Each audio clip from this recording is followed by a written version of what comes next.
So I would like to welcome everyone to our training today. We're going to be doing a recap of MS Stream. And I see that there are some regular faces here again. Dr. Falloon, you've been here before. Patrick, I haven't seen you in one of these trainings before, but that's good. Dr. Radon, good to see you here. And then Renata. Okay, so let's quickly talk about this. If you've been here before, this is going to be just a recap of some of the changes that have happened, some of the new functionality of Stream, as well as adding playlists and stuff like that. So we're just briefly going to talk about how to get to Stream once again.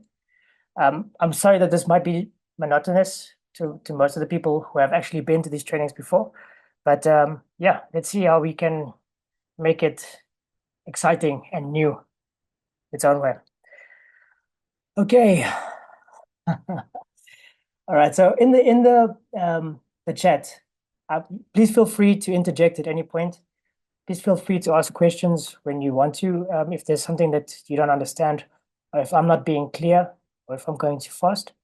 Okay. So let's get started. The easiest way we found to for lecturers or anyone to get into the suite or the program is to basically go to the UNAM site. So if you just type in UNAM, University of Namibia, and you then go to the site, it will then allow you to scroll down to the bottom. Then right at the bottom here, you've got a couple of useful links.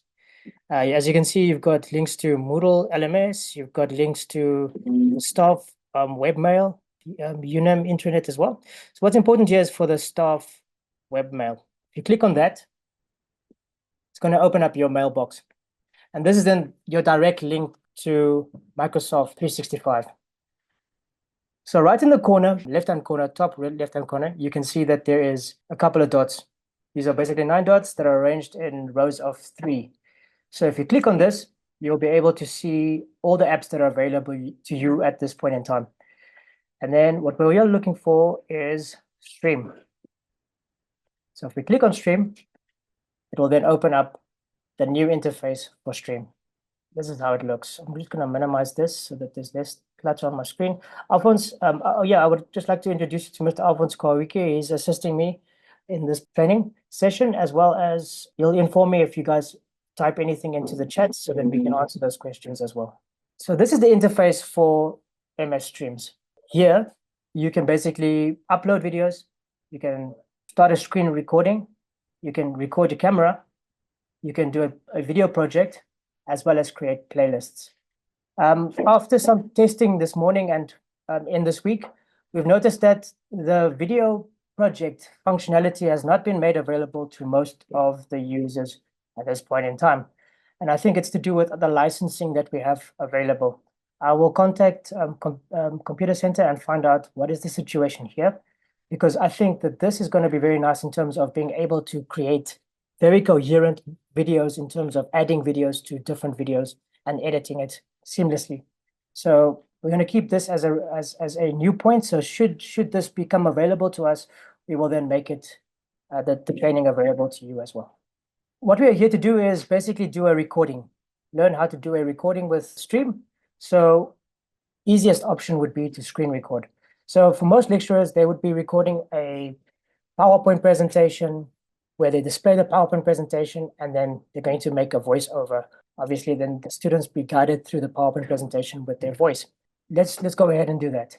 So I'm going to just click on this screen recording, and now it's going to automatically activate my camera as well as my microphone. If I come to this little icon in the corner here, if I click on that, you can see that it's using my camera as well as my microphone. In some situations, you will not want to be in the video, so then you would switch this off, and that will then ask you to restart the recording process. If you want yourself to be in the video, you can activate it, and you can then continue recording. What is important, obviously, is that you make sure that your microphone is active. If it's not active, you will basically say screen recording. It's going to give you a couple of errors. So let's make sure that this is then turned on as well. So once you make sure of these settings, for most people, for some people, it will be on this side, or it will be on this settings over here. There will be like 3 dots over here that you can click on, and you can then activate that. I'm just going to reload this page just to make sure that everything is synced up. I'm just going to reload. All right, great. Now, at the bottom here, it says select a screen to record. This is important because this is going to be the screen that is recording. Now, if you take note of what I already have a couple of things open on my desktop. I'm just going to show you what I have open. I've got my PowerPoint presentation open over here. So I want obviously to record that PowerPoint presentation. So it's a good idea to have it open. And then what I'm going to do is I'm going to make sure that I select the screen that I'm recording. So I click select screen. Now you have, yeah. Okay, so you can see my video is, sorry, you can see my video is active here. It's been blocked out. Let me just take that off. Hi, everyone. So now what we can do is we can basically select either a tab from Chrome, because I'm using Chrome at this point in time. You can select a tab from Chrome that you want to display, or you can select a window, which is then any of the things that you have open on your computer, or you can then select the entire screen, which will mean that everything you display on the screen will be selected. In most cases, lecturers would only go to share this presentation that they have available. But if you're going to be sharing an image or documentation in Word or something like that, it would be a good idea then to select the entire screen. I'm not going to be doing that for this example. I'm going to be just recording a PowerPoint presentation. So I'm going to come back to Window and I'm going to select my presentation that I have open. I'm going to select that. It's going to highlight and I'm going to say share. So I'm going to click share and you can hear a countdown. The recording has basically started. Now, I want to bring your attention to the fact that Stream has changed a couple of things in terms of the fact that it only allows now for 15 minutes of recording. Okay, so once you start a recording, you will see that a timer appears on your screen and it's counting down from 15 down to 0, and then the recording will stop. The reason why it does this is because you want to have it so that the student is engaged with the content for a shorter period of time, thereby actually taking in the information that is delivered.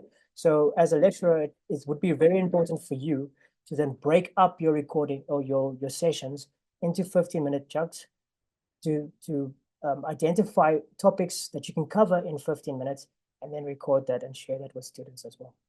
So as you can see, the recording is going as it is.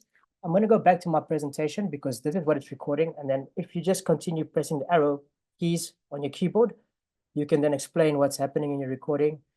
That's myself, Mr. Andre Hubert, and this is Mr. Alphonse Kawike, and we basically run the digital media team here at CILT. And then these are the resources that are available. So yeah, as you can see, I'm just pressing the right arrow on my keyboard, going through my presentation. I forgot to mention that I put the presentation into presentation mode. That is also important for this particular recording. So it's important to put it into presentation mode and then start presenting using your right arrows. Once you've gone through your whole presentation and you are then at the end, let me just quickly get to the end because I don't want this video to be too long. You can then say your thanks and tell the students that you're looking forward to seeing them in the next video. And if they have any feedback, they can just add it on the comments that are available in stream as well. And you can get back to that. And then all you need to do is press escape and then navigate back to your stream and then press stop. Okay, so do I have any questions on this process we just went through? I can quickly repeat it if there's any questions, or if everyone's together, then we can move on.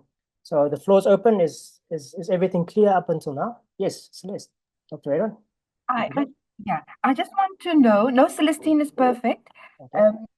I just want to know, is the cursor visible while you are presenting? Yes. In your recording? Yes, in most cases it will be. You can see on the screen. Yeah, let me just quickly show you.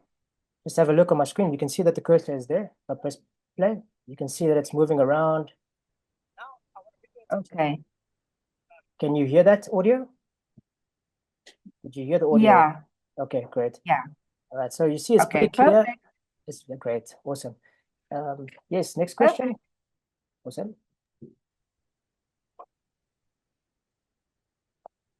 Samuel, you can go ahead. Okay. Yeah. Thanks for your presentation. As soon as you click stop recording, is it that the video will now upload automatically, or do you still need to upload? That's a great question, Samuel. Okay, so as you can see on the screen right now, what has happened now is it's basically going to give you the opportunity to review the recording that you've just done. So let's say, for instance, you made a couple of mistakes in the beginning. Let's say you were fumbling around on the screen and you had a little bit of issues. Then you can trim the start and you can trim the end as well. And a little bit later on, I'm going to show you how to do proper editing, just a couple of editing tips with what we have available right now. So it doesn't upload it automatically. You still have an opportunity to take out, review the recording, and then maybe add some more to it or remove whatever you want to remove. I hope that answers your question. We'll get to the uploading process now, because the uploading process is going to be after this next step that I have here. All right. So, okay, great. So I think everyone should be together now. Is everyone happy with what we've done so far? If you can just give me a thumbs up or just give an indication. Yes, thank you. All right, cool. Yes, Great. we are. Thank you. All right, great. Okay, so I'm just going to minimize this again. All right, so now we're at the post-recording process. This is after you have actually done your recording, you're happy with your PowerPoint presentation, or you're not sure about what happened. So you can basically press play. It's going to automatically load up the screen that you're seeing right now. And you can press play and we can quickly review. So let me just press play. Sorry. It seems like it's now stuck in limbo. All right, it seems I might have to just redo that clip again. So, okay, for those who just joined, you're lucky because now I can quickly show you how to do this process again. So let me just quickly go back. I'm going to say keep clip. And I'm going to start recording again. So once again, I'm going to select screen record. You can see that I'm on the screen right there at the bottom.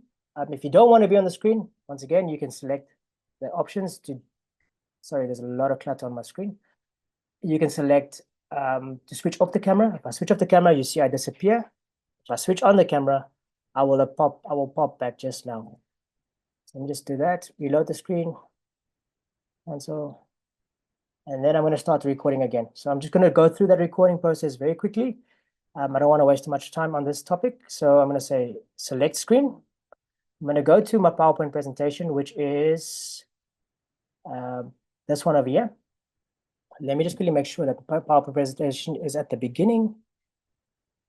Go to the first slide. So I'm going to select presentation. I'm going to say share. It's going to start a countdown. It's going to give me this icon over here that says it's stop sharing or hide. I don't want to stop sharing because I want the recording to continue. So I'm going to hide this. And now I'm going to go to my PowerPoint presentation. I'm going to put it into presentation mode. And I'll start presenting. So welcome students. And I'm just going to go through my presentation, pressing the right arrow on my keyboard so we can go through quickly. I'm explaining the presentation to my students, continue. And then all the navigation is done using my right arrow. And then as I continue through, I would then get to the end of the presentation where I say, thank you students, thank you for watching. I look forward to seeing you in the next video. And then from here, you can press escape on your keyboard to exit presentation mode. Please keep in mind you are still in PowerPoint presentation. And from here, we'll press tab or Windows tab to open this little palette up, and you can go back to your browser and press stop.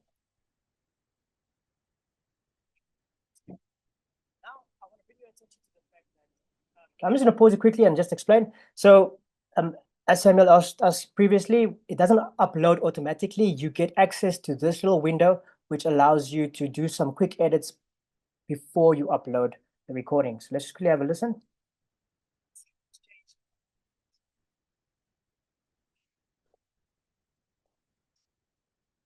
So there I mentioned the fact that it only, I don't know if you can hear that, but I said that it only allows for 15 minutes recordings at a time. So once again, this is just to keep the students' retention. 15 minutes is a long period of time, especially if you're not interacting with students, so it should be able to cover quite a lot of ground in terms of explaining. So the idea is to break up your recordings into sections, part 1, part 2, part 3 of a specific topic. And then from there, you can make a playlist and you can add that playlist to Moodle, and the students can then obviously have access to part 1, part 2, part 3, part 4 as they go through the watching process. Here we can actually do a couple of things. Once you get this window, you can trim. If I click on trim, you will see that pink handles have appeared on either side of my recording, right? If I drag this forward, you can see that one side of this is called the timeline at the bottom here. On the timeline, this is clear, and this is becoming blurred out, which means this is going to be removed if I want it to be removed. So let's say, for instance, in the beginning of your recording, you were in the camera, you switched off the camera, and you want that to be added out. So let's say, for instance, in this beginning part, I was in the camera, I didn't want to be there. I can then remove myself by just taking that section out, or maybe there was a weird sound in the background and that was over the presentation, and I only started at maybe second 6, you can then remove that from the recording. At the end, maybe you made a mistake in saying goodbye, or there was a couple of things that was jumping around on your screen. Like, let's say, for instance, you don't want your students to see that you exit out into PowerPoint presentation. As you can see on the screen right now, on this screen right now, you can see that you see the presentation at the back here. You don't want to see that. You don't want your students to see that.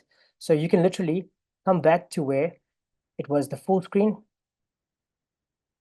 animation over there, and I can remove this section out. So if I click confirm, trim, I click on that, you will see that the front has the part that I wanted out has disappeared now. And if we come to the end, you will see that it should remove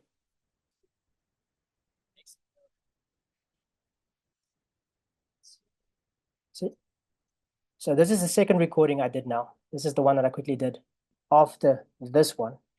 And as you can see, sorry, I hope I'm not confusing you right now. I'm just going to delete this section because we don't need it. So I'm going to say delete clip, delete, and I've removed that clip from my clip. Okay. So what was important here, remember what we did? I edited out, I trimmed out the ending where I exited PowerPoint presentation and my students could see the slides on the side. I didn't want them to see that. And as you can see, the last image on this screen now is just the entire thank you page where I finish off. So let's just have a look there. So as you can see, the video is now put together nicely. I'm actually happy with this edit. I can go ahead and add some music if I wanted to make it a little bit funky. I don't know if anyone would want to do that, but yeah, we do add video music at the beginning of our YouTube clips as well as at the end of our YouTube clips, just to give it a bit of differentiation between itself and the video.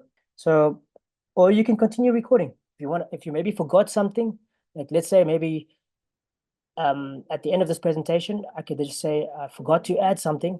Then I could say like I could add that part in. I could just say screen record, video record, either one of these, and say screen record, and say select the screen. I can use my PowerPoint presentation. I can just select the same screen it was on, say share, and give me my countdown. I'm going to hide this. I'm going to say, sorry, students, I forgot to mention that we will be having a test pop quiz on this topic that I just explained in the next session. So please be prepared for that. And yeah, we'll see you in class. Thank you. So then after I've done that recording, I can then stop the recording. So now it's going to play me the whole recording again. And if I come to the end here and I listen to this, students, I want to mention that test on this topic explain next session.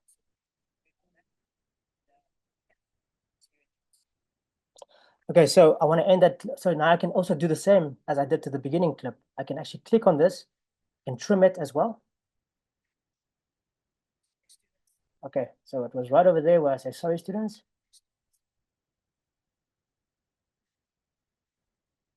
So right over here, yeah, I start explaining again. So I'm just going to go to this point.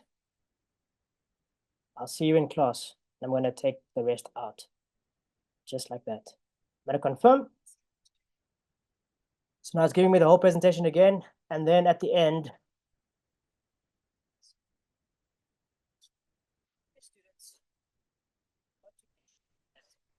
so you see, now I added on that little section at the end. I'm happy with that. And now I'm going to click finished. So now the process becomes done. This is done now. Now it's going to get uploaded to Stream automatically. So if I click finish, starts uploading the video. Depending on the length, it could take a little bit longer. As you saw, I did a couple of extra things there for mine, but it shouldn't take longer than maybe 2 minutes at the most. So let's just give this a chance to upload. Okay, before we go to the next step, are there any questions? Are there any questions in chat? Anyone want to maybe talk about what we just went through? Maybe you want me to explain it a little bit clearer.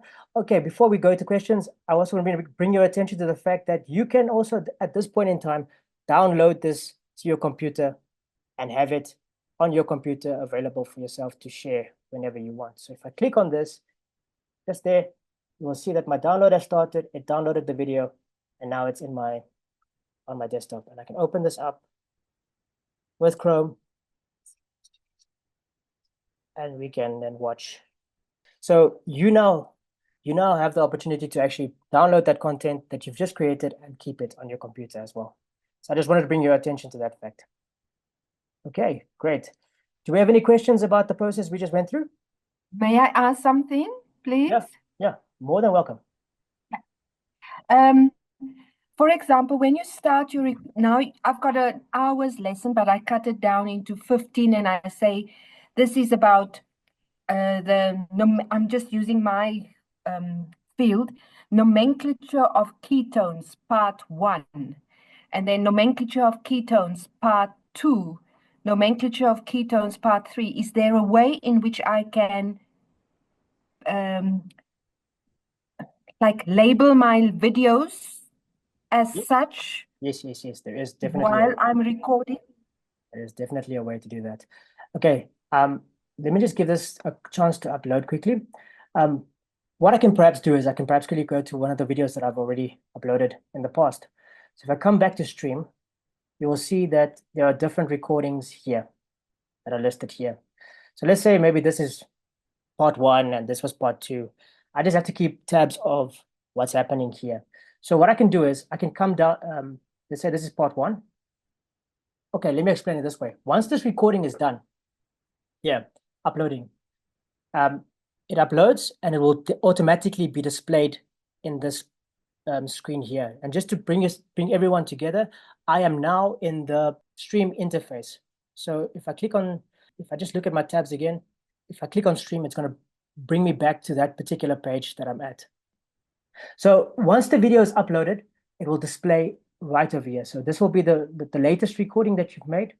This will be then the second latest, and then as it goes down. So what you can do as just to keep notes, you can just click more options over here, and you can say open file location, or just to make it easy, you can just click on the video directly and it opens up. Once you've opened it up like that, you're going to just by clicking on it, it's going to start playing the video for you. Let me just let this start. Sorry, colleagues, I'm recording, so it's kind of slow on my side. We just got to keep tabs of that as well. Usually, if you're recording by yourself, it shouldn't take this long. So what I can do now, this is the video that I just clicked on. You can just click on this name, and you can go,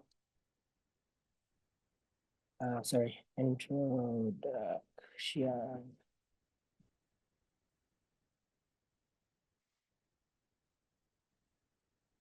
You can say introduction to the course, part 1. I can just copy this, and you just click the check mark to save it. And now the video is called that. So if I come back to stream and I just refresh here, I don't know for what reason it's taking so long to just display correctly here, but now once it displays the proper name, okay, there we go. So now you've got introduction, part 1. Now let's say this is part 2. So what I'll do is I'll click on this again, and I'll do exactly the same process. Sorry, it already started playing. Let's just let that load up. So I'm going to come to the recording name. As you can see, it highlights. If I click on that, I can then just select all, and I'm going to paste in the original name, and then I'm going to change it to 2, and I'll say save. And then just give it a couple of seconds. If I refresh here again, you should then be able to see part 1 and part 2. Let's hope it, as you saw, it's going to take a little bit of time. It's going to reflect just now. That will become part 2 after a bit. As you can see, the nice thing about this is, as well as if you've changed something, it says just now. This is the last time it was modified. So it was modified just now, which means the change will be shown. It's just going to take a little bit of time. I'll refresh again. Let's hope it appears correctly now. You know, technology, sometimes it works seamlessly, and then sometimes it gives you gray hair. All right, so here I've got part 1, and now I've got part 2. And what I can then do is I can add it to a playlist, and my students will be able to see part 1, part 2. So they don't have to come here. You can either share this individually in sections in the course, or you can share it as a playlist for all the videos together. So I hope that answers your question in that regard. Perfect, thanks. Great. Okay, let's see what the situation is here. I don't know why this is taking so long. Could be because of everything that's happening. Okay, so once the video is uploaded and you can see it, I'm pretty sure that video will come in, and once it comes in, we can then just have a look at it to see the final product. Okay, so once you've added the video and the video is here, you can basically do a couple of other edits should you choose to do so. All right, so let's say this is now the recording I have active. You got to remember that the same as Stream and Teams basically work together. So the same as in Teams, when you record something, it basically does a transcription for you. That transcription gets uploaded and processed, and all the words, then you can actually make that available for students on the video itself. How you do that is as follows. You can see in the corner right at the bottom. Let me just close this tab. At the bottom, you can see that the text is writing, and everything I say basically gets displayed on the screen.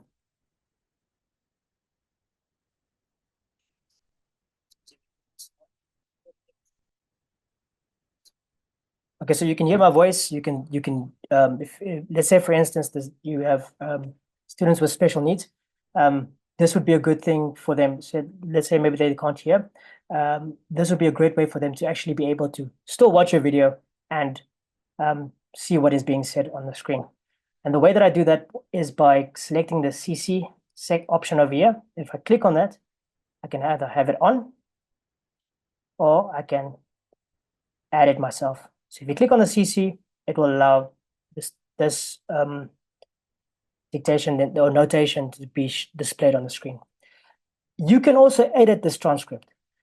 On the right-hand side of the screen, once you're inside the video, remember what you have to do is once your video is uploaded, you have to then click on the video here to replay it, and you can then basically from here do all these settings I'm going to show you now. So let's just let this load up again. So once that starts off, just want to see, okay, there's my recording. Recording 1. All right, so there you can see that's happening. So let me just quickly close this up.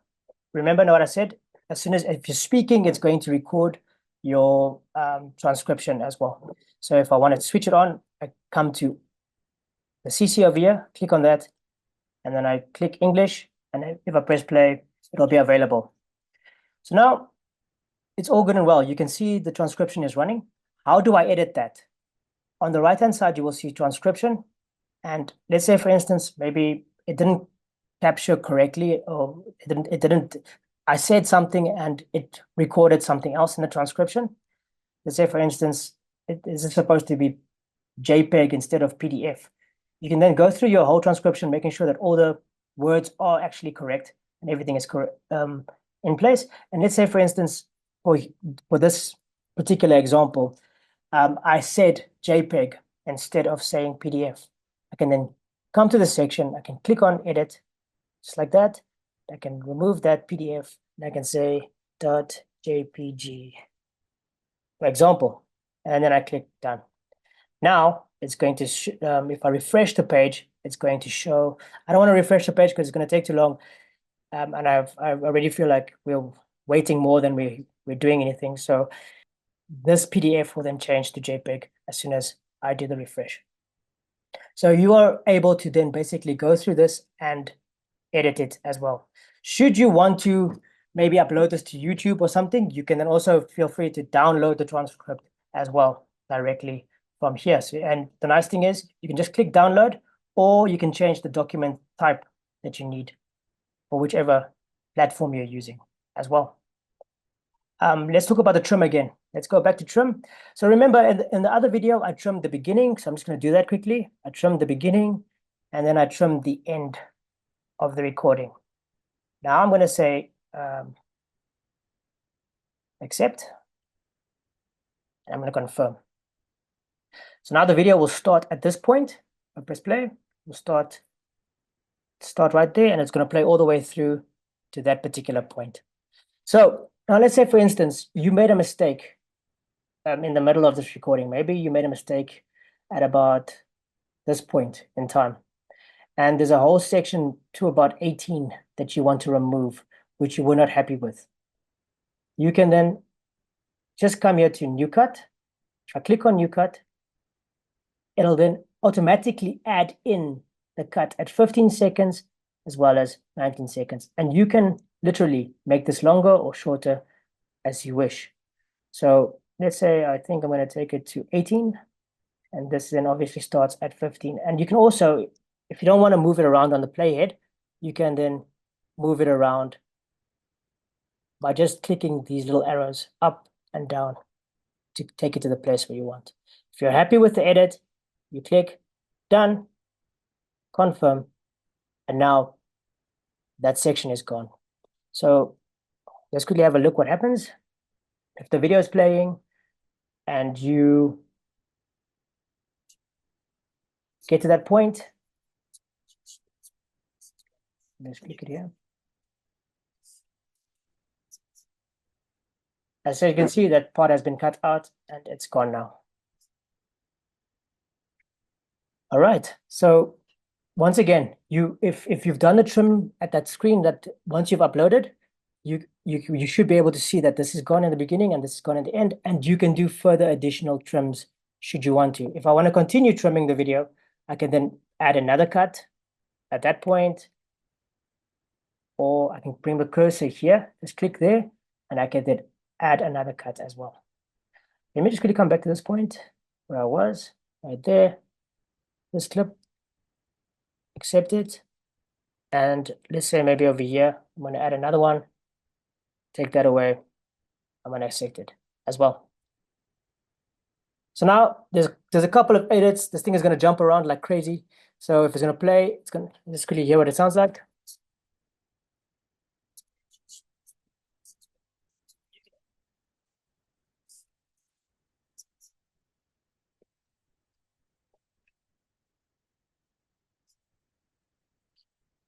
So as you can see, there's a couple of jumps here. The editing process is totally up to you. You can literally trim out anything you don't want. And the best part about the trimming process is you can undo it. So let's say, for instance, I realize now that all these sections need to be in my recording. What I can do is I can just come to the first edit. So now come to the first edit, I can say delete. I can come to the second one, I can say delete. And I can come to the third one and I can press delete. So now my recording is the entire recording once again. Obviously, keeping in mind, I removed the beginning and the end, just to make sure it's cohesive. And you can select anywhere and you can watch through the whole recording once again. So the trimming process inside of Stream is non-destructive, which means the recording you upload is basically the recording. It will always be available. Even if you take off big parts, middle chunks, etc., like anything that you do to the video, you can definitely take it back to the starting video that you had as well. So do I have any questions on the trimming of the video?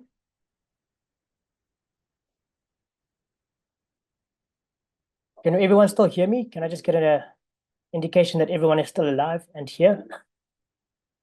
Yes. All right, great. Because this is so weird. Like, I think we should start having in-person sessions as well, because I don't know if that will be all right with you, with most of the colleagues, but I just feel it would be better to see people in person, and then we can get a better, because right now I feel like I'm talking to a screen. It's very strange. Anyway. Totally agree. Yeah, great. I'm happy to hear that. Okay, so we covered trimming, we've covered transcriptions, how to add it, how to remove it, how to download it, how to remove or edit words that might need to be edited. Now we can talk about interactivity. Now, interactivity is sometimes a bit of a weird thing. It's new in terms of the fact that you can play a video to a particular point. Let's say maybe I'm talking about the life cycle. Okay, the questions. Let me quickly have a look here. Yes, in-person sessions. Yes, I also agree. It would be great. Okay, so I think because we already now organized this session for tomorrow as well. So whoever's here today does not have to come tomorrow. It's going to be the same situation. We're going to just go over the same stuff again. But the H5P, I think we can maybe think about having that in person as well. So yeah. Okay, so let's quickly talk about the interactivity. So this is two different types of interactivity that have been added. It's a form that you can add, or it's a call out. Now, the call out works as follows. If let's say you're talking about the life cycle of a butterfly at this particular point, and remember, we've only got 15 minutes to actually make a recording. Maybe you want to give some more information in terms to help students maybe get the best out of this 15 minutes. You can literally come to this particular point in the video. Let's say I'm talking about the life cycle of a butterfly. I can then come to add interactive content. I can say add call out. If I add the call out, this will appear on the screen at that particular point. And now I can go to maybe, let's say, Google. Okay, let me just stop there. I can go to Google. Let me just quickly open up a new tab. I can go to Google and I say, type in life cycle of a life cycle of a butterfly. Maybe I want to have an image that I want to share with the students. Okay, so here's the life cycle of a butterfly. I want them to see this.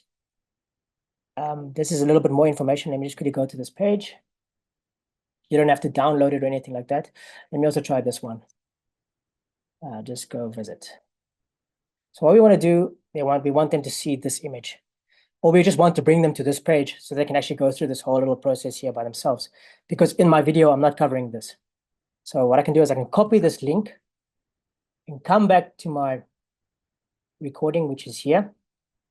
And then I can just double click here and I can paste in the link, just like that. Once I've pasted in the link, I can then choose how long I want this to be available for students to see. Do I want it to be for the rest of the remainder of the video, or do I want it shorter? So I want it to be just 2 seconds that the student sees this, and then I can take this timer down at the end. I can then maybe take it to 10. I can leave it. I can change the color of the background. If I want it to be gray, maybe, or maybe I want it to be a nice green or white. I just want it to be white. You can also then make it white. You can resize this thing if you want it to run across the screen. You can resize it as well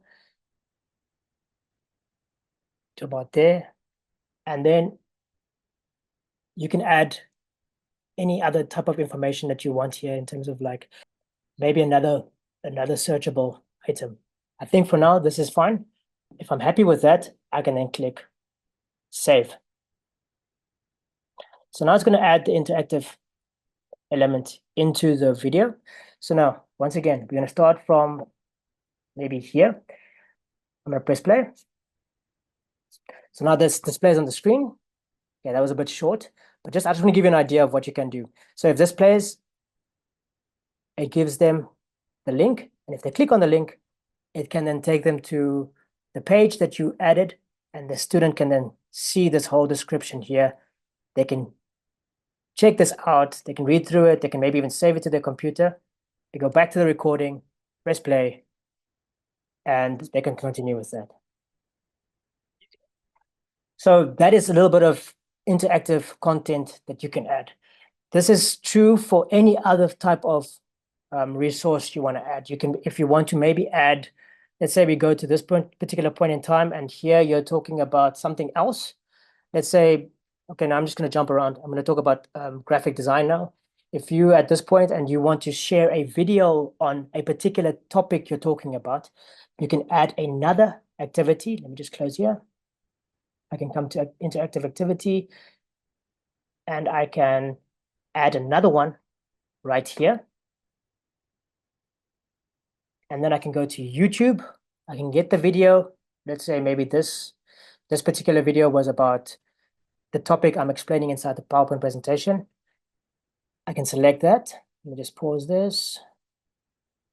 And I can come back to my recording, double click once again, select all, and paste in that link. I can make it longer once again, or I can make it smaller. I can make it just appear for a couple of seconds. Remember now it's appearing at 22, and it's going to go all the way to the end. I don't want it to go all the way to the end. I also just want it maybe to appear for 5. Maybe it would be best to make it appear for 5 seconds. That should bring the students' attention to it, and also give them an idea of what is here.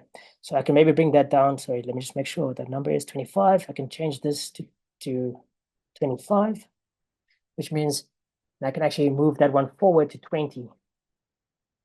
So now this is going to be shown for 20 seconds. I can change the color, and I can say save. So now I've got 2 little activities that have been added. I can edit the activity at any time. Once this shows, you can just double click on this link. You can bring your cursor here. Sorry. Let me just click on the outside. I can bring my cursor to the front, and you can even add more information in terms of saying, this is a link to the topic.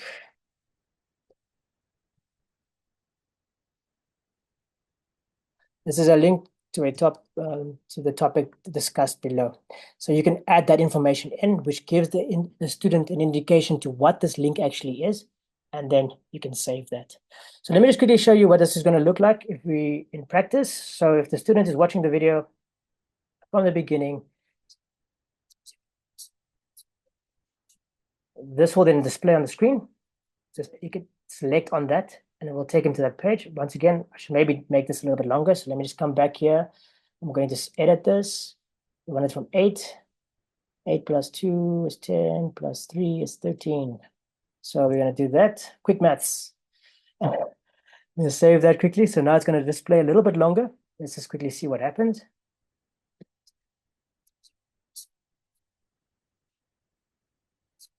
Now it displays for longer. The student can click on it. They can come to the life cycle of the butterfly. They can watch that. They can save that to the computer. They can come back to the video. Let's play.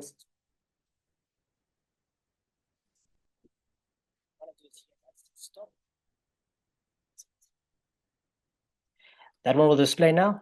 The student can come up and click on that as well. Let me just pause that, and they will be able to see the video that you've added for them as well. Okay. So that is basically the interactive section in terms of callouts. These are things that appear on screen, and it takes the student to different resources should you want to do that. The other form of callout is then to add a form. Now, for most lecturers, at the end of the day, we are being rated by our students, how we perform in class and how we present video content to them, etc., etc., etc. So perhaps it would be a good idea to add a little section where you add a form in to ask for evaluation in terms of your presentation or this video. You can maybe say, for instance, when you're recording, you can add a little section at the end where you say, students, please take some time to just fill out the form that is attached to this video, because we would like to get your feedback in terms of how we presented this or your thoughts on this presentation.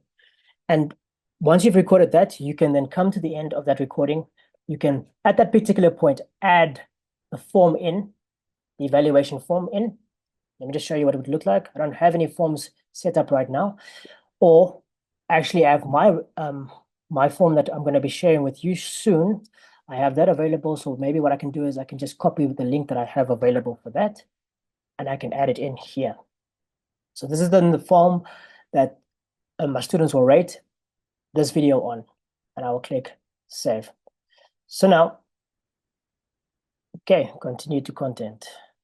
So you'll see it loaded up automatically. So here is the form that I will be sharing with you shortly, but this would be then obviously your form that you can add in for the students to evaluate the way you've presented this particular topic. Should that be something you want to do, there is an option available now as well. So, and once the student has filled it in and submitted, they can then click continue to video, and the video will continue playing. Okay, so that was a lot. I know we can go through it again if you want. Let's quickly show you what we have added now. So we've added two specific callouts. You'll see there's the callout 1, and it will disappear after 5 seconds. And then we added callout 2, which is right here. There's callout 2, and there's also a link that they can choose on. And as the video progresses towards the end, you can then add your form. The form the student will fill out, go through this, and then they will just continue back to the video, and the video will end. All right. So that's the interactive section right now. I'm going to just pause here for a couple of minutes. Are there any questions, anything anyone wants to ask about this particular topic? Would you like me to repeat it again?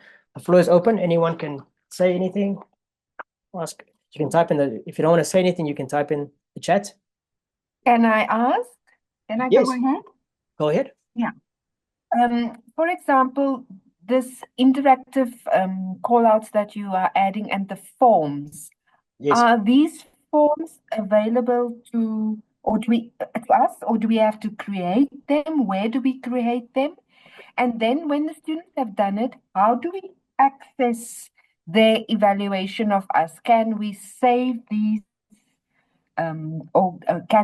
For example, will there be like stats at the end? So many students are very satisfied. So many students are not satisfied at all. How does that work? Brilliant question. I like this. Okay, great.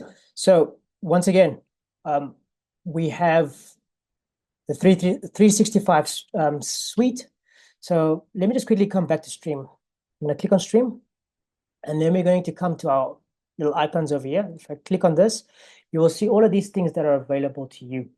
Now, basically what we do is, or what I do is, well, most of CILT does this as well. We use forms. If I click on forms, it will then load up the forms that I have created so far. And all you do is you can either make a new quiz, or you can create a new form. Or you can import forms that maybe your colleagues have made, and you can just upload that and you can change that. So, for example, this is now, so I shared this with the previous training. Okay, let's go with the one with 10. We shared this with the previous training. So if I click on this, the previous workshop, it's basically all the questions. and it's a drop and drag system. So what I do is I can basically click on the top here, and I can change the name of this training. I can maybe just make it, instead of having it a workshop, I can then remove training, just like this, take that out, or I can just take out training. So you can call it whatever you want. This is the editing process right here. Let me just undo that. Okay, you can change the date as well. Then when it comes to questions, you need to add your own questions. So, but it does help you in a sense. It basically, if you say add a new question, you can say, I want choice question, which is multiple choice questions. I want a text questions. I want a rating question. I want a date question, or any of these sections you can add. So for instance, this one is a multiple choice question. So I'm going to say choice question. I'm going to say, what do you think? Question mark. And then I can say option 1, I can put in an answer. Option 2, I can put in an option. I can add another one. I can add an option there, and I can add another one and add an option there. Once I'm happy with the question, you can add this. Let's say this question is only one answer.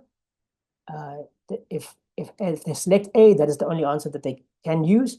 If they want to maybe use, if you want to maybe have it so that they choose multiple answers, you can then switch multiple on, which will then allow them to choose any of these. And then you can say no limit, or you can say equal to at most. So you can actually, you've got a lot of options here. This thing is very versatile in terms of allowing you to add content. So let's just quickly go through my form. There's a couple of questions here. So you can see most of these are just true or false, or select. And then there are questions as well where we ask ratings in terms of how do you think the overall training performance. You can rate the performance as well. And then there are stacked questions like strongly agree. So you can actually put a whole bunch of questions underneath each other, and they can stack. So this is just in short what forms is. But the nice thing about this is it does track all the feedback you get. So if I come to views and responses, click on that, you will then see that you get stats real time on what your participants thought. So if for most participants in the previous training, they were very satisfied. Some were somewhat satisfied. So you can see basically everything that is here is available. And what is nice is it's anonymous. You can set it up to be anonymous. So this is now the feedback I've got. If I want to share this to maybe, like, let's say my PMS or whatever, if I want to just have a link to this particular page that whoever's checking my PMS can come see, I can just come to print summary or share link to summary. If I click on that and then copy this link, I can add it to my or the proof I need for this particular topic that I did, and whoever's checking it can just click on the link and they can come directly to these stats that have been listed here as well. And the nice thing is when you're setting it up, you can change the settings to anyone, which makes everyone anonymous. No one now gets singled out. You are anonymous. Or if you want specific people to answer, you can then select that as well. To then bring this into life, you can just say collect responses. If I click on responses, now I can share it. This allows you to change the settings again, which is anyone. I want anyone to feel free to answer this questionnaire and to be as honest as they possibly can, because at the end of the day, honest feedback is the best. And you don't want anyone to feel subject to harassment at the end of the day. Like, I know that Sam didn't like what I said, so he marked me down or whatever. You want it to be free and fair, so they can all go ahead and mark it the way they want. Now, in some situations, the links that they create are very long. You don't want that. You want shortened links. So what you can do is you can maybe just click on this shortened link, and all you do is you click on that, it copies the link, and now you're good to go. Now you can share this survey with whoever you want to share it with. So in short, this is quickly just an example of what we use at CILT to do our forms. And as you can see, that you can track anything from any time, anywhere. There's always, if I select on that one and I come to view feedback, you can see all the feedback that was given as well. And you can then share this link as well. So yes, I hope that answers your question on creating forms and adding forms to the videos. Another thing that you can do is, as you can see, I basically, let me just click over here. I copied the short link for that form. So if I click over here and I paste the link, you will see it's shortened completely. And you can then mail this to whoever you want to mail it to, or you can share it in the video as well. Let me just quickly, I'm going to remove this. I just want to show you just quickly how the old, okay, it's also short. So that's great. I always try and keep it as short as possible, my links. So yes, I think that is, in short, just how we use forms and how we actually control our forms here at CILT. I hope that answers your question. Yes, perfect. Thank you. Great. All right, colleagues. I see a lot of new people have joined as well. I'm sorry, this is being recorded, so I will share this video with everyone. We'll upload it to YouTube, and we'll then just share it with everyone who's present in the audience right now. So, okay, we've talked about trimming, we've talked about your transcripts, we've talked about interactivity. You can also add comments to particular sections. You can allow your students to add comments. And then obviously there's a couple of settings here as well. Let's say, for instance, you were recording and there was noise in the background. You could maybe change that. Or if you've got other audio files, you can upload the audio files there as well. It's a little bit more technical. You can then just select, like as you can see, I drop down the noise suppression. If you click on that, you can then listen back to your recording and whatever let's say, for instance, there's you were recording, it's hot in the room, you put on the fan is blowing on you, you're talking, and then once you listen back to your recording, you listen and you hear the fan. You can try and remove that sound by setting as default, and you can then listen back and see if that actually does take it away or not. So that's a little caveat there as well. I see there's a comment in the section, in the comments below. Thank you. Agree. All right. Okay, later on, I'm going to be sharing our direct email address. So if you want to maybe have a one-on-one session, or you want to have, maybe there's some new colleagues at your particular section that would like to have training just for yourselves, we can then make a time and come to you as well. So I'll be sharing that later. All right, colleagues, we are moving along steadily. We still have a lot of time. So I want to find out from you, is there anything else you would like me to talk about in terms of the recording process? We've covered quite a lot. If you want me to go over something again, I can. I just want to maybe show you how upload works. Please feel free to ask. We can quickly do that because we still have a considerable amount of time left. So please, if there's anything, if there is nothing, I'm going to give maybe a minute for anyone to ask questions. If not, then I'm going to continue with the uploading of recordings that you actually have available on your computer. What I want to do now is I quickly want to open up. I'm going to show you the process of uploading. And the nice thing about uploading content is you can basically take any video that you've recorded in the past. Now, I know that some of the lecturers here actually have got recordings that they've done in the past. This is going to help you significantly because now you won't have to do the process of recording again. And all you need to do is just upload the video. So let me just quickly make sure that my video that I've downloaded is available. I'm going to just bring it to my desktop so I don't lose it. Desktop. Check on the desktop. It's here. Okay. So in the uploading process, you obviously need to make sure that you know where your content is that you want to upload, the particular section that you want to upload it to. So let's just start the process. I'm going to click on upload. It's going to ask me, what do I want to upload? And it's very nice in terms of the fact that it brought me directly to my desktop now.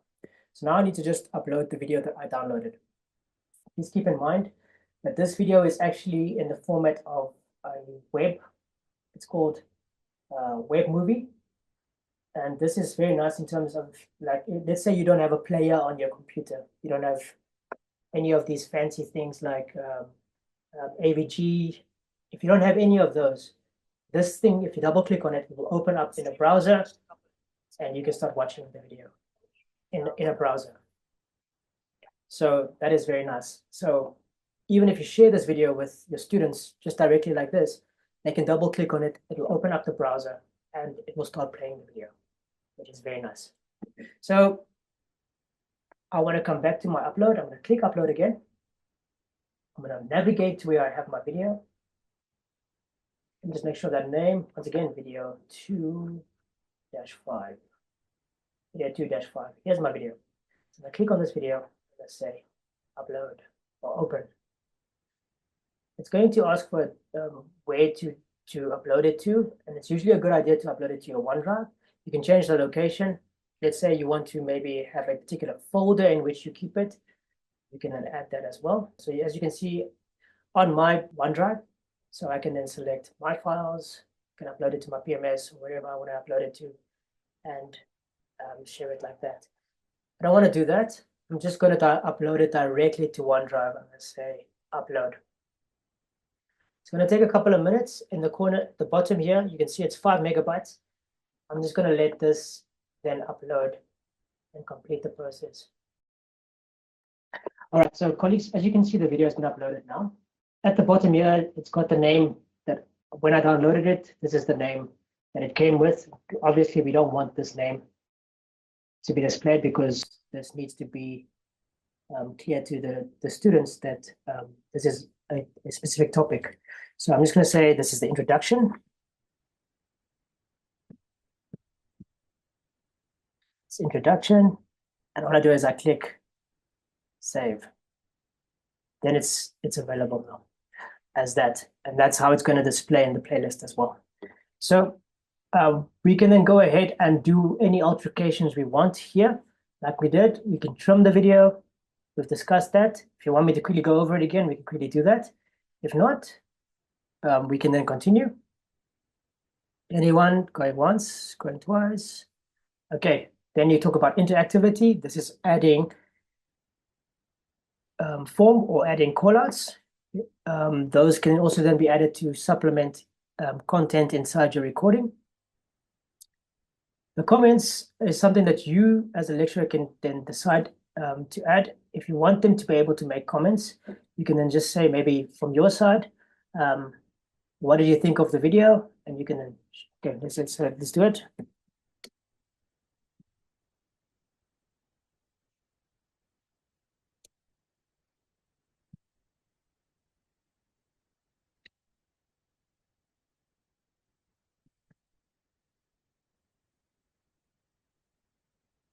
So I can sit and say, what did you think of the recording? Please share your thoughts. I can make that the top comment. And then as the students go through, they can then add in extra comments as the video continues. Right? So that's what you can maybe even start a little discussion here if you wanted to as well. And then at the end of the day, capture that as the students give you feedback. But it's totally up to you. You don't have to do it. I'm going to delete this. So then the comments are clear now. And then we come to video. There's a couple of things. I've uploaded this video now. You saw it was a pretty seamless process, unless your internet is very slow, in which case it's going to become a bit of a waiting game. But I can change the thumbnail. This is the video settings. As you can see, that you have got trim, interactive, comments, and video settings. Here, I can change a couple of things. I can change what the student sees. So this obviously is the image that is, or the thumbnail that is seen by the student when they come into the video. As you can see here, this is the thumbnail that's on this one. This is the thumbnail that's on that one. This is the thumbnail on this one. So maybe you would like to have your PowerPoint presentation, let's say, your PowerPoint presentation's first page as your welcoming screen, like for example, this. All you need to do is you come to PowerPoint presentation, or let's say maybe there's a particular slide you want. I want this slide to be the image of my recording. I can then come to, this is slide 5. I can come to my PowerPoint presentation.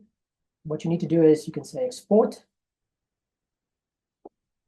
and you can change the exporting settings to be JPEGs. JPEG is a picture, if you didn't know. And then I can say export. It's going to export all your slides, and you are looking for slide number 5. So let me quickly come to the desktop. I'm just going to show you what the situation is here. This is my presentations. I exported the presentation, and now you can see JPEG 1, JPEG 2, JPEG 3, JPEG 4, JPEG 5. I want this one. I'm going to drop it onto the desktop. And now I'm going to go back to stream my video, and I want to upload this now. So I'm going to say upload thumbnail. I'm looking for, what is that? This slide. So I'm going to go to S. It's all my screenshots that I've created. I select slide 1, select slide 5, say open, and now that becomes my screen. So this is the thumbnail that the students will see once they open my video. And once again, if you don't want this, you can then just edit it, and you can delete it, and it will go back to the frame. Or you can select a frame from the recording that you want. I don't want that. I'm just going to, yeah. So that's basically the gist of that. If you want to change that, you're more than welcome to change that as well. About video, you can put this on if you want. This is you need to add a description at the bottom here. Once you've added the description, every time someone clicks on your video, if this is switched on, they click on the video and they watch the video, the description will be at the bottom explaining what the video is about.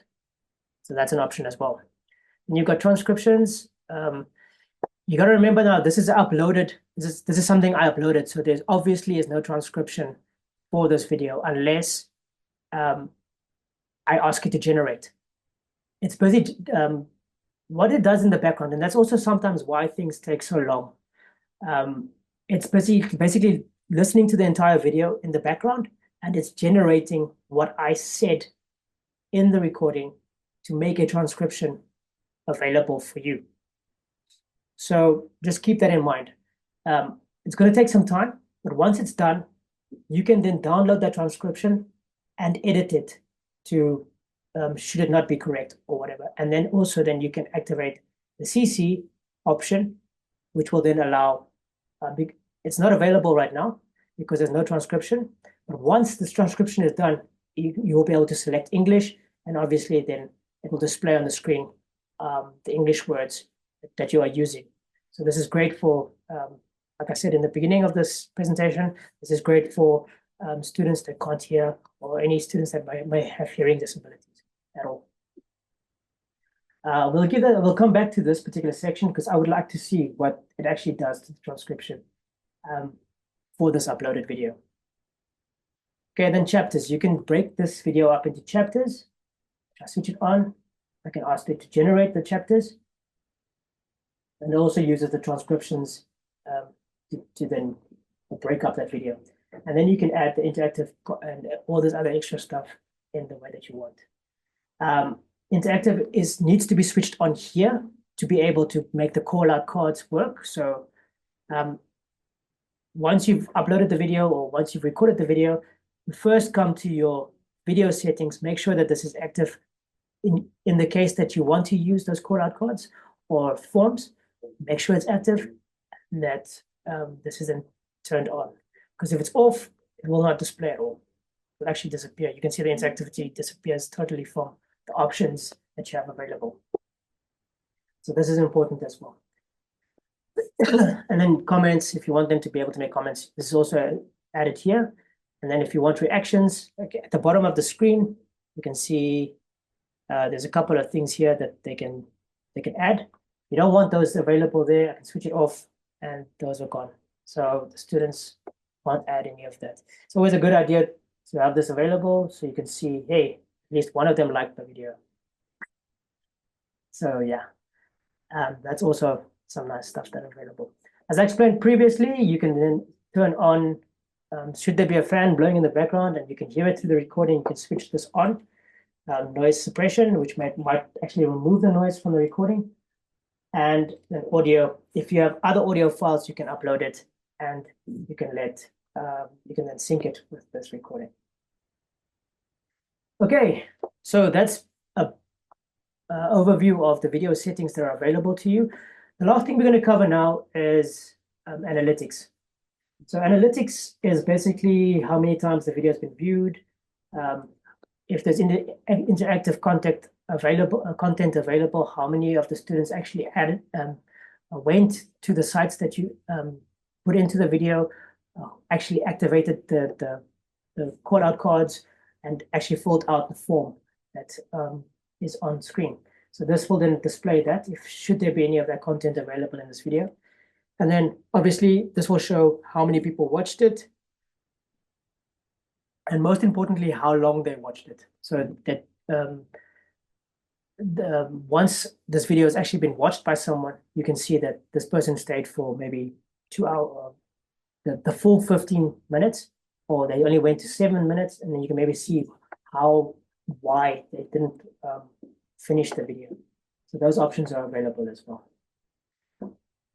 Okay, colleagues, I think let me come back to interactive content quickly. Mr. Andre, Yes. I want to remind you about the expiring of this video. Did you talk about? Oh, yes. Okay. All right. Great. Okay. It's a good point that Alphonse brought out. All right, colleagues. So now, because we're adding this video to Moodle, right? There's a little bit of a caveat here. In the past, you were able to just click here on the date and then change it to not expire. Now, for some reason, they've changed it so that if you make it available, let me just show you what I mean. If I make it available, let's say I click on this share. If I come to share, I need to copy link and share this link. If I click on that, okay, let me just go to share directly. Okay, it's coming. What they've done is, if I make it available to anyone, okay, that limits the link's lifespan for some reason. That limits its lifespan. So let me just show you these settings now. As you can see, most of my videos that I always share with people is anyone with a link can watch, edit, or whatever this video. You can change these to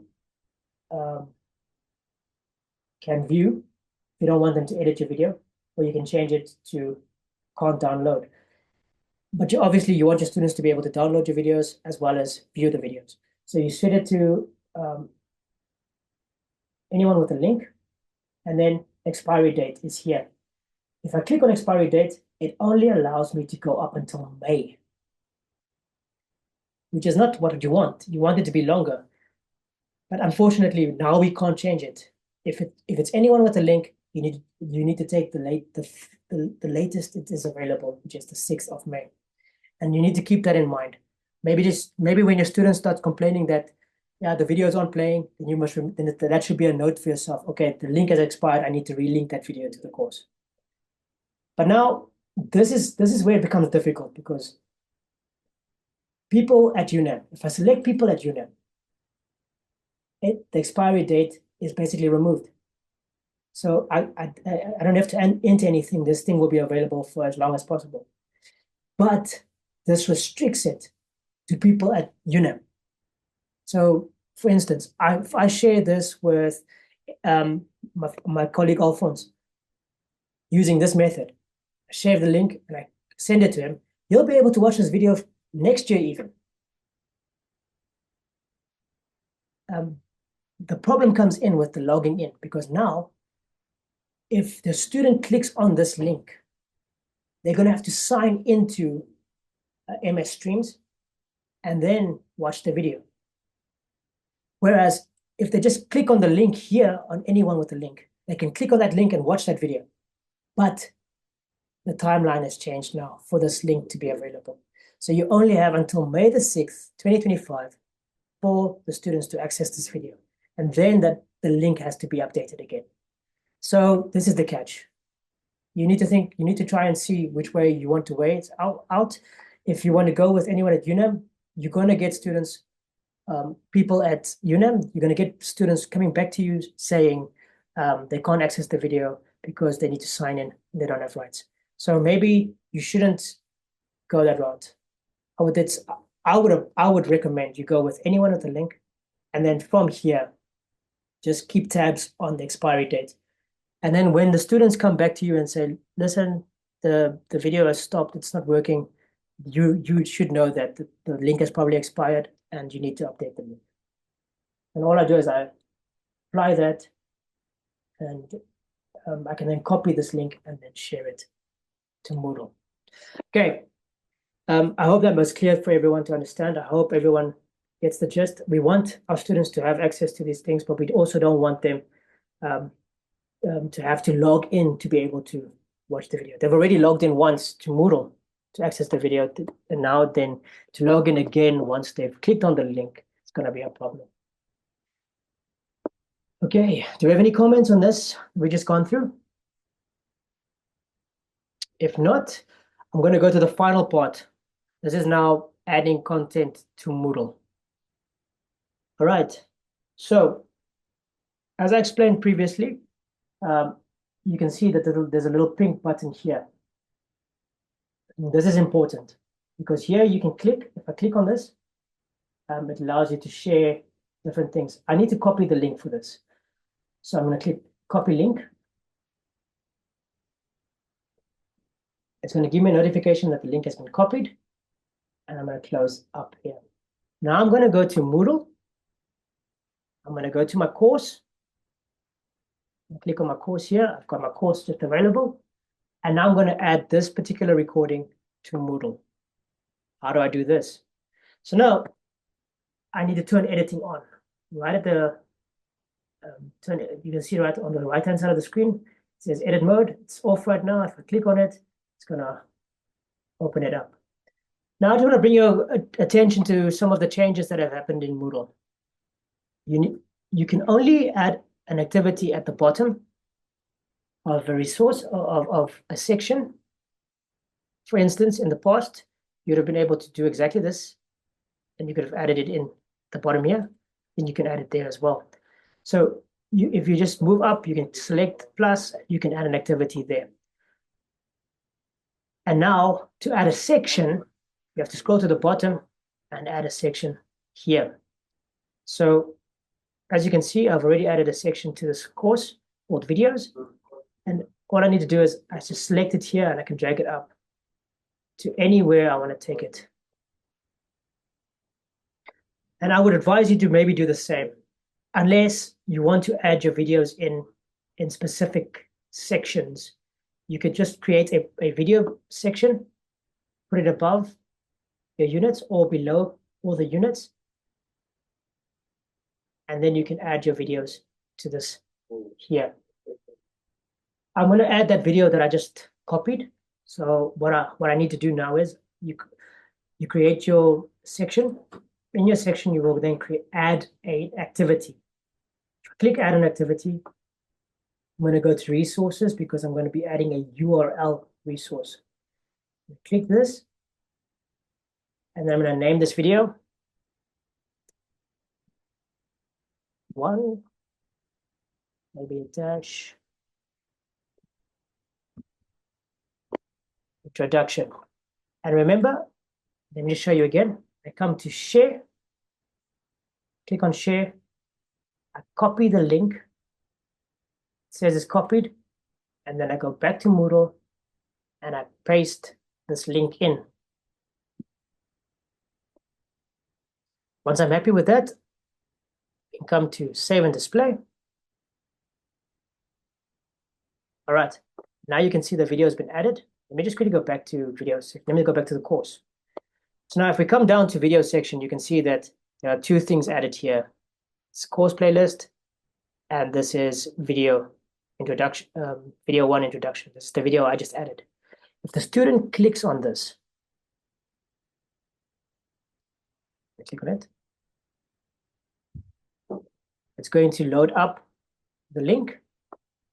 And if they click on this link, it's going to take them to the video. and they can now watch the video. Let's give it some time to load. Stream has changed a couple of things in terms of the fact that it only allows now. So, oh, great. Look at that. There is my transcription. It finished it up. And you can see that let's quickly test it out. I don't know if you can hear the audio, but I'm just going to see if it and it added it in on the CCs as well on English. That's great. So let's press play. Once you start a recording, see that the timer is actually counting down from 15 down to continue all the way down until it's at 0. That's great. It actually did a very good job. So as you can see, okay, here you can see it made a mistake. I'm Aubrey, your bird. So at the end of the day, you're going to have to go through this. It did a pretty good job, I think, of generating a transcription for this video. So, but there's a couple of things that you might need to go through and just change. So over here, I can see that my name is wrong. And then Alphonse Kawike is also wrong. So we're gonna have to change our names here. And then once you're done, say done. Once you're done, let me just quickly change my name.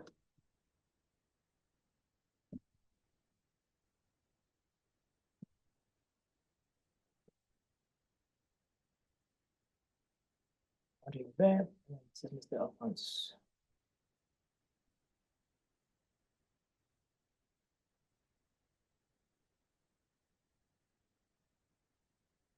Sorry. Done.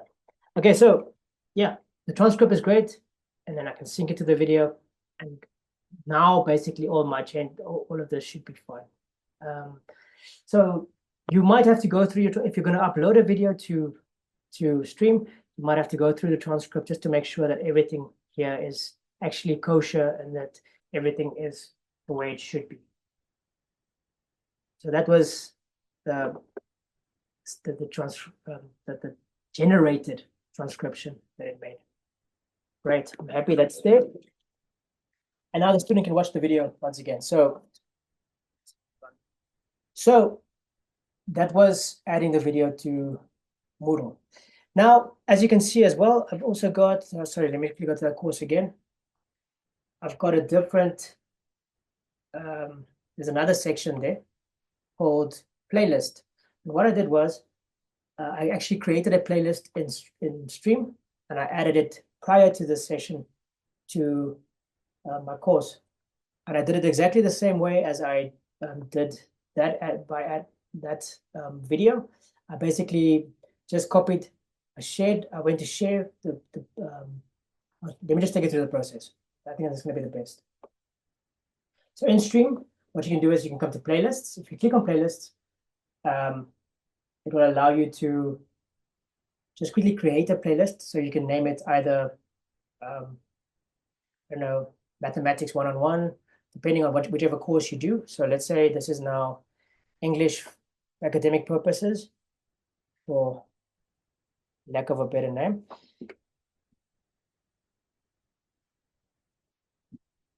Okay, just say English playlist. English playlist. You can give us a brief description of what it's going to be covering. This is the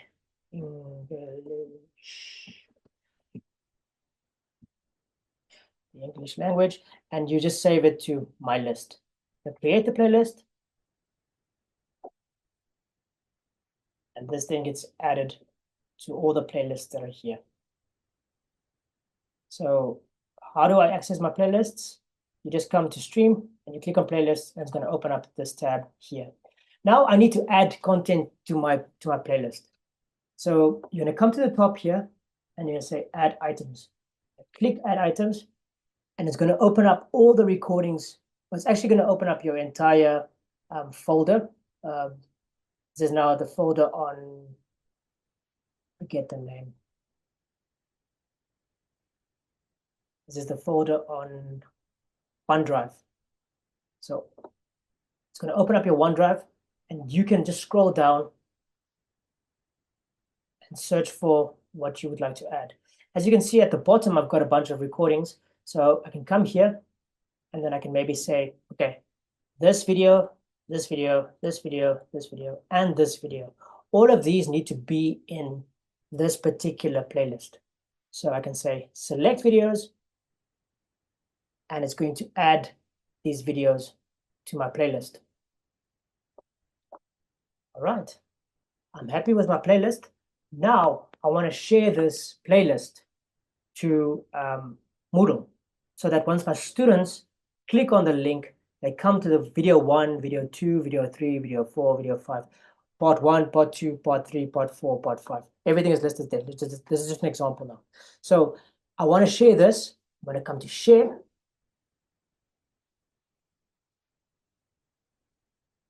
It's going to give me my link basically the same way I did for the other one. I want to maybe check out my settings, make sure that anyone can see this, and that I don't want them to edit it. I just want them to be able to view. I say apply. I copy the link. I've copied my link. I'm going to go back to Moodle. Where's my Moodle tab?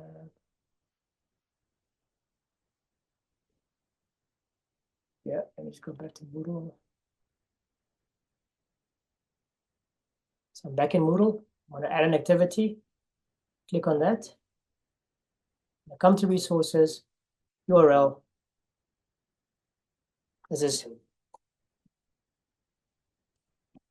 playlist 1. I'm going to paste in the playlist a link and save and display. Now, let's quickly go back to the course. In the course, you can then see another item has been added to my video section. Let's give it a chance to load.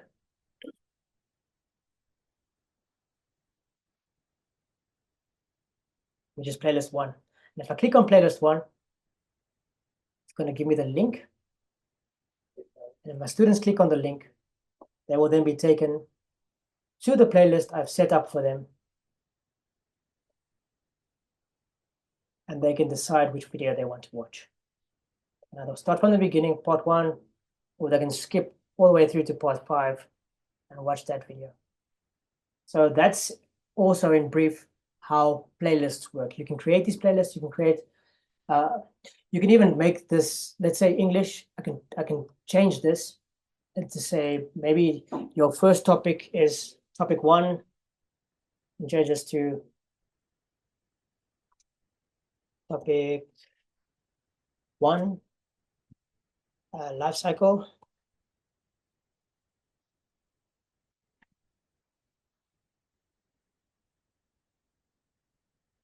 Life cycle of the butterfly. You can save that.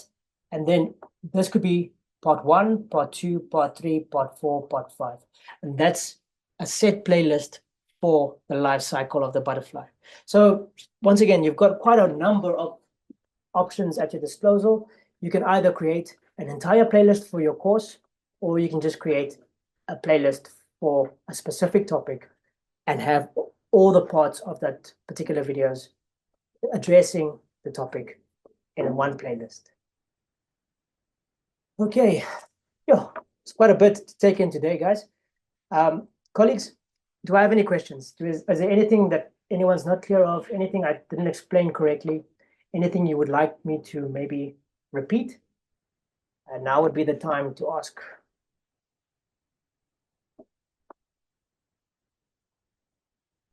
This is very important. This is the link to our evaluation form.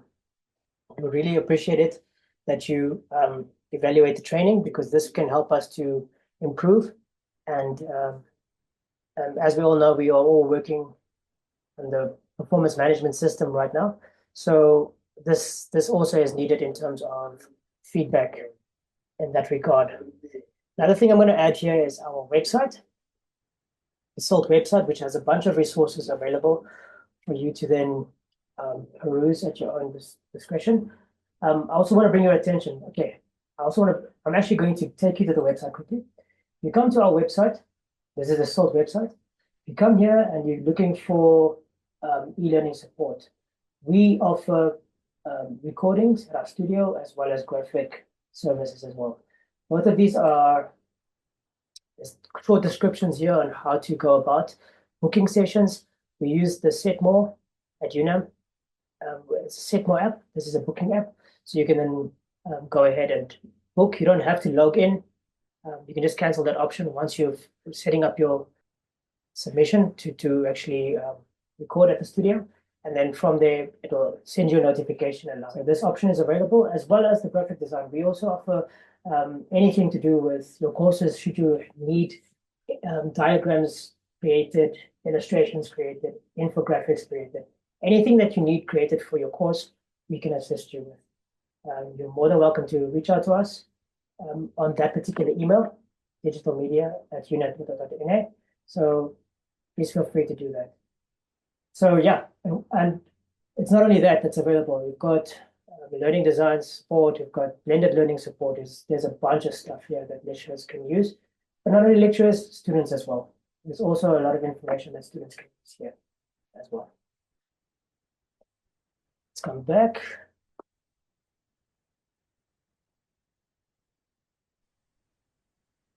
I think the questions will come after we've played with this.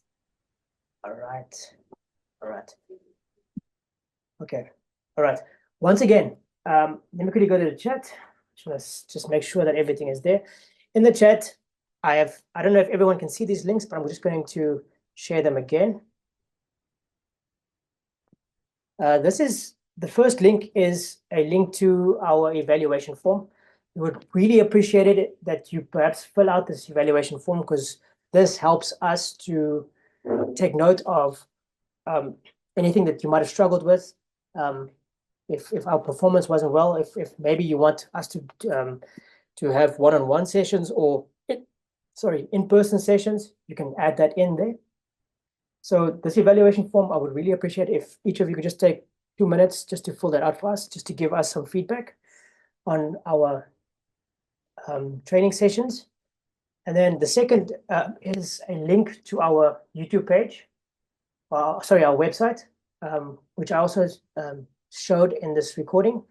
There's quite a number of resources that lecturers can find useful. So we would really recommend that you have a look there, if possible. Then I'm going to share a link to our YouTube channel. This is where we upload most of the content we share, or most of the tutorials we create for lecturers and students. We upload to this platform because it's easier to share it from there, and you will always be able to access it there. So please feel free to peruse all the playlists we've created for you there as well. And then finally, I want to share our email, which is digital media support. This is an email that you can, if you want to maybe set up training for, maybe there's a couple of lecturers who were not able to come to this particular session. You can then share this email with them, that we can create new sessions for them. We can have one-on-one sessions. We can have, let's say yourself and maybe 3 other lecturers need training at Commerce campus or wherever. We can make a session for you as well. We can try and be there in person, depending on how available transport is for us. We can try and be there in person, or we can then do it online as well. So these are very important little add-ons at the end here. But yes, everyone in this meeting, I will be sharing the recording with you by the end of this day. So we would like to thank you for taking part. We hope that most of this was clear. And as Bu said just now, this is a hands-on thing. This is something you're going to need to sit down and actually practice, to actually get used to and accustomed to all of these settings that you need to look at. But with practice, how do they always say? Practice makes perfect. So the more you practice, the better you will become. So once again, we would like to thank all the staff members who joined us today for your time. We really appreciate you being available for this. And yeah, I'm unfortunate. Some of them are fast, some of them are short. Sometimes we go into a lot of details, sometimes we don't. But these are all things we need feedback on. We need to know if you guys are happy with that. And how we can improve these to make them better. So once again, thank you so much for your time. We would like to wish you a lovely day ahead, and I will then share the link with everyone as soon as I'm done editing. All right, so thank you. I'm going to open the floor for any comments, anything extra that you want to say. If there's nothing you want to say, I'm just going to end the meeting then. Thank you for this, Mr. Andre. No, it's always a pleasure. Always a pleasure. And Mr. Kawike. Thank you. Thank you. Bye. Bye-bye. All right, colleagues, then I'm going to end the meeting here. Thank you so much, and bye-bye.